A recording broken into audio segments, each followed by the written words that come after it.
Hi guys, this is Hecatehoney. Whew. I just wanted to talk to you today about a few things. One, binaural beats. They've saved my life. And my eyes feel weird. I think because I had the glasses. No, I don't know. I can't tell. Um, binaural beats and also about authenticity.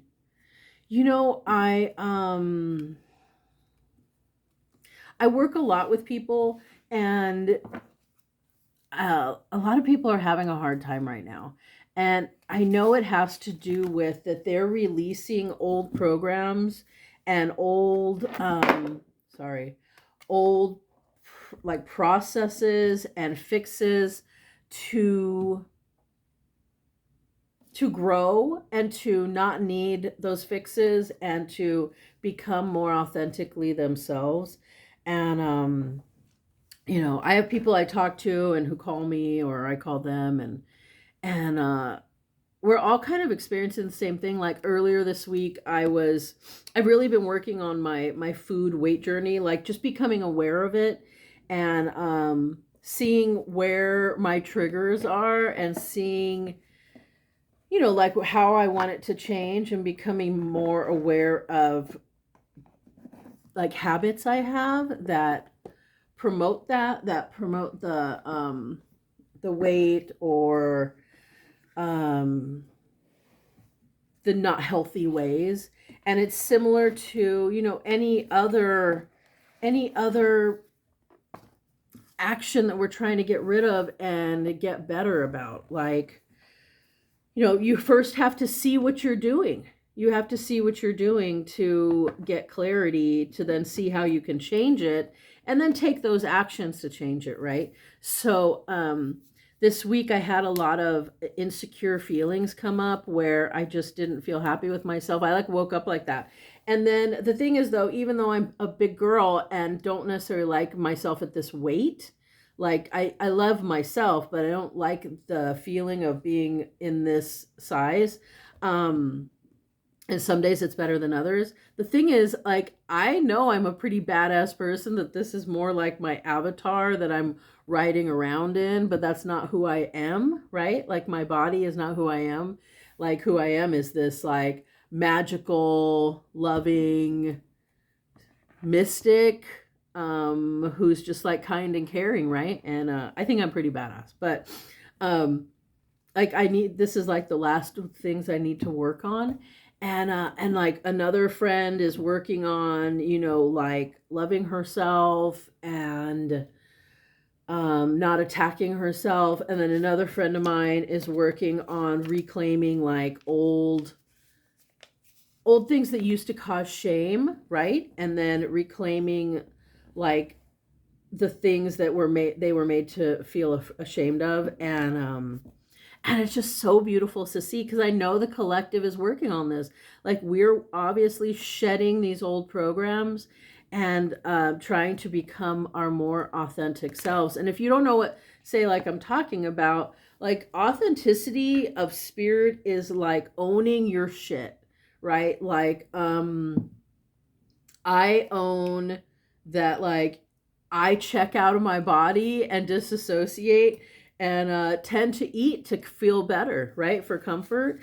Before it used to be like, I want to numb out, and so I'm going to go get some cocaina and go to the bar and drink, a bunch of vodka, right? And the thing is like, the authenticity is that I'll own up to that. That, yeah, I was trying to numb out, and then you figure, like, numb out from what, right?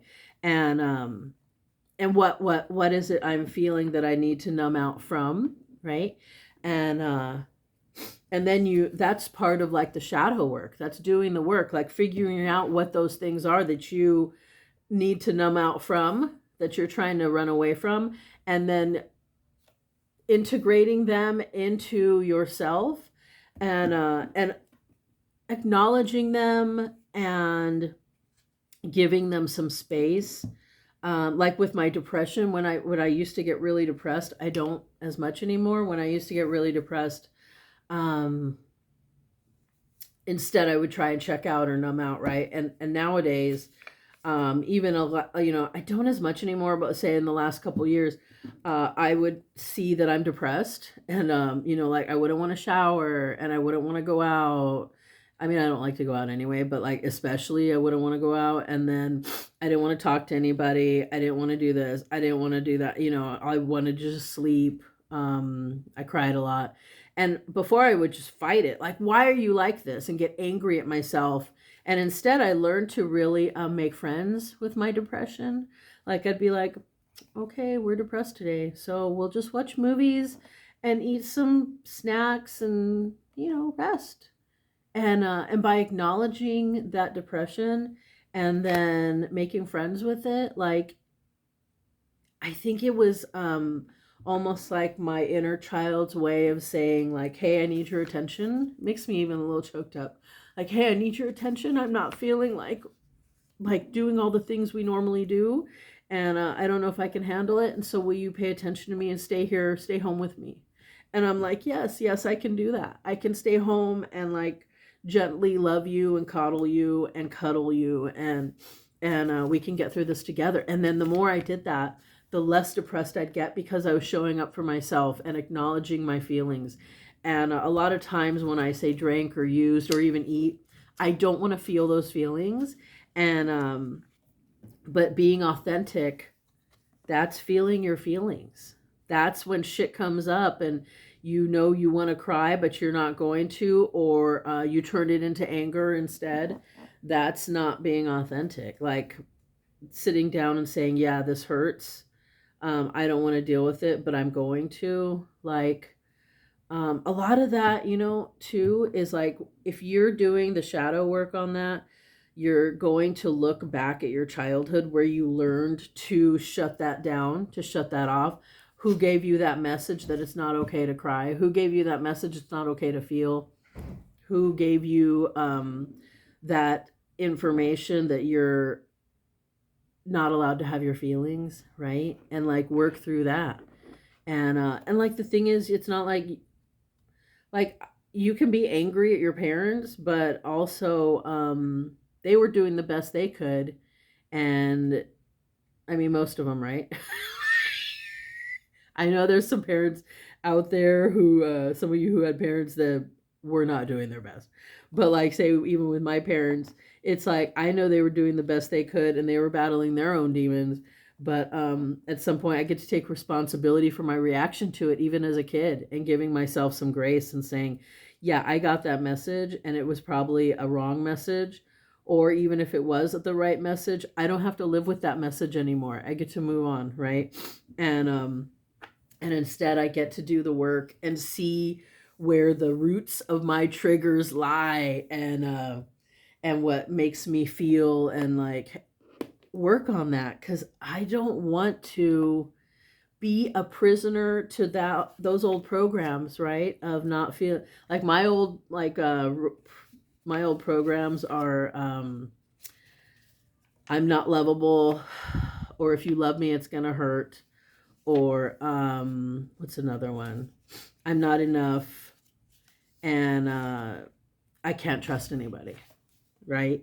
Those are hard ones. I was even talking about that today. Like, my parents are of like different Christian faiths, and then I didn't really, early on, I didn't really, they didn't resonate with me, because I was like, well, where is the empowered female in these religions?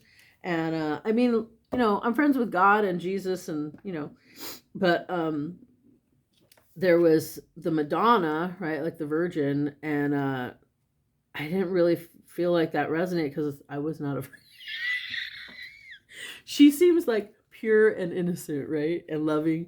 And then there was the Mary Magdalene, who they tried to make like a prostitute, and I was like, what? Even though now I've reclaimed her, because she was not a prostitute, she was very divine feminine. But so I found, paganism and the goddesses, and I found my own way. And then I was able to reconstruct what I believe in and change these programs, right? And change this programming. And you can do that. And that is helping find your authenticity. And a while ago, I wouldn't tell people that. I just said God, but I meant group of divinities. Um, but I wouldn't tell people because I didn't want to be judged, and I was so worried about what people would think. And now I could give a fuck.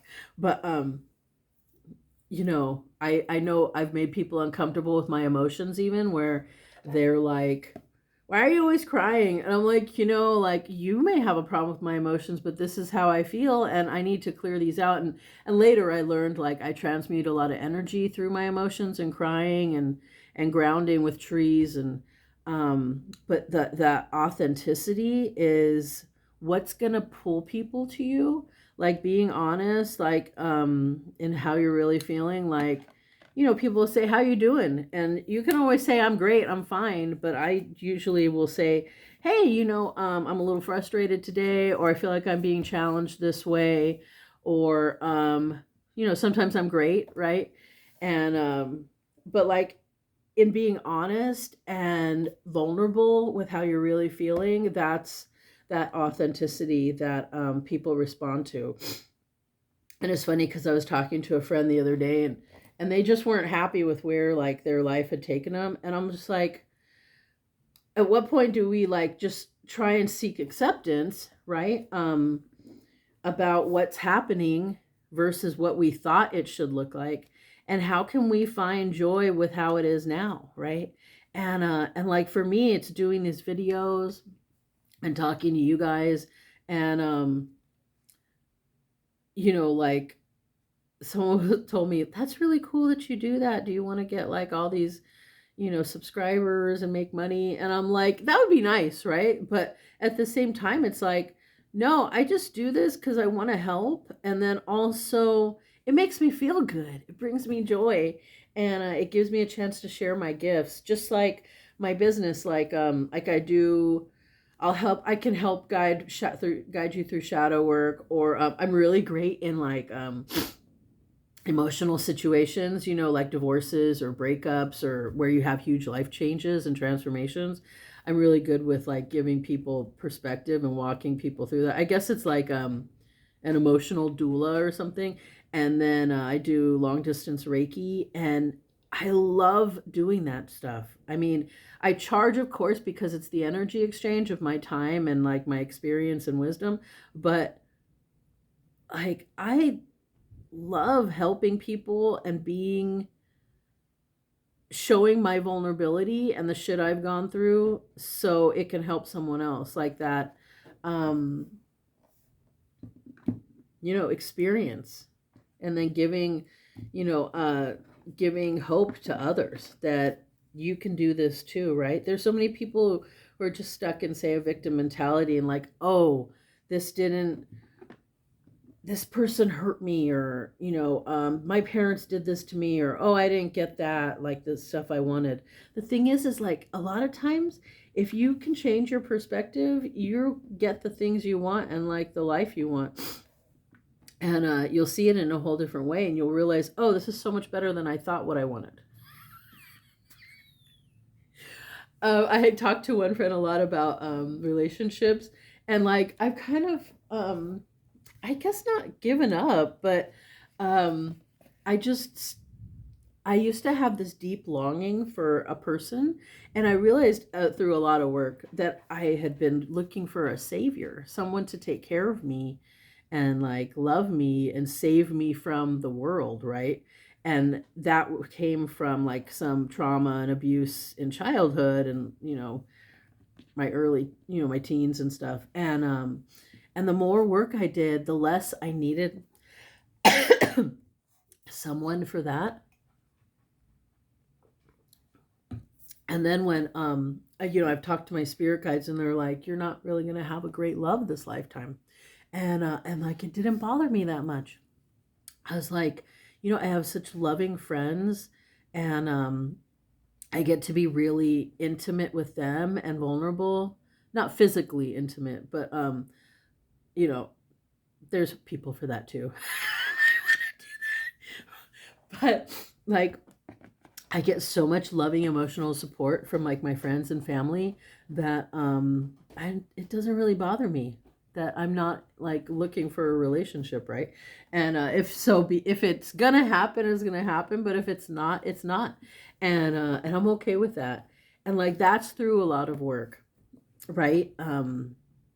Because then I can just be in acceptance how things are, and so I'm hoping to gain that same acceptance about like my body in terms of like the struggle, the food thing, the food healing, the weight healing.